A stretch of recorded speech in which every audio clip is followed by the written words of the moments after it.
अभी तक के काम कर रहे हैं, जैसे कि हेल्थ में काम कर रहे हैं। ভাই রে ভাই, বলিউডের কিং খান সালমান খান আমাদের শাকিব খানের সাথে ভিডিও কলে কথা বলতেছে। তারা ভিডিও কলে কি এমন কথা বললো, সম্পূর্ণ ভিডিও দেখতে পারলে বুঝতেই পারবেন। এই পবিত্র ঈদ উল ফিতরে মুক্তি পেয়েছে সালমান খানের সিকান্দার মুভিটি এবং বাংলাদেশে মুক্তি পেয়েছে আমাদের মেগাস্টার শাকিব খানের বরবাদ মুভিটি। আমরা ইতিমধ্যে জানতে পেরেছি সালমান খানের সিকান্দার মুভিটা ওপেনিং এর সময় ভালোই কালেকশন করেছিল, কিন্তু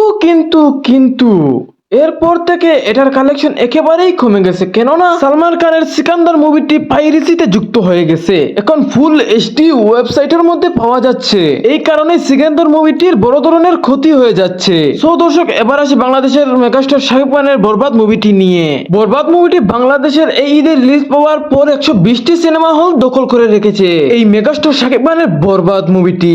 আমরা যতটুকু জানতে পারলাম, এই বরবাদ মুভিটি অতীতের ব্লকবাস্টার তুফান, প্রিয়তমা এবং সমস্ত ব্লকবাস্টার মুভিকে ছাড়িয়ে যাবে এবং তাদের রেকর্ড ভেঙে চুরে চুরমার করে দিবে এই বরবাদ মুভিটি। সো দর্শক, কারা কারা বরবাদ মুভিটি দেখেছেন এবং কেমন লেগেছে অবশ্যই কমেন্ট করে জানিয়ে দিয়েন।